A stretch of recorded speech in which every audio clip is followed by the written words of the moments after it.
Wow! Aren't you too beautiful for the occasion, Jasmine? Your gown is so extravagant. Ay, naku tita, thank you Alam mo, akala ko nga ang simple lang ng suot ko. Buti naman at nagustuhan mo. Sana magustuhan dito ni Gabriel. Naku, excited na talaga ako na makita ko siya. Makita niya ako ito, di ba? That's not what I mean. Naku, alam niyo po ba, tita, kaya nagpapaganda ako. Siyempre, ayoko namang isipin ni Gabriel na porket kami na, pinapabayaan ko na yung sarili ko. Tsaka ganun naman talaga yung mga lalaki. Gusto nila, sexy at maganda yung mga jowaers nila. Parang ibabalandra nila, di ba? Parang ganito, Hindi ganyan ang anak ko.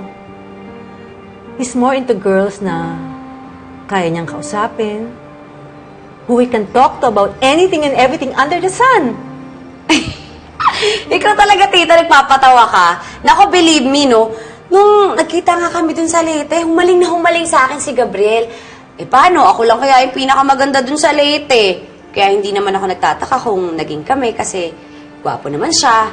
Super ganda ko naman. Diba? Perfect couple yun eh. Nak, eto na! Eto na! Tulungan mo na ako. Okay. Ano ba yan? Perfect! Ay, sa likod! Para mabango! Para kahit tumalikod ako, maamoy Oo, na syempre ako, diba? dapat pagpasok mo pa lang,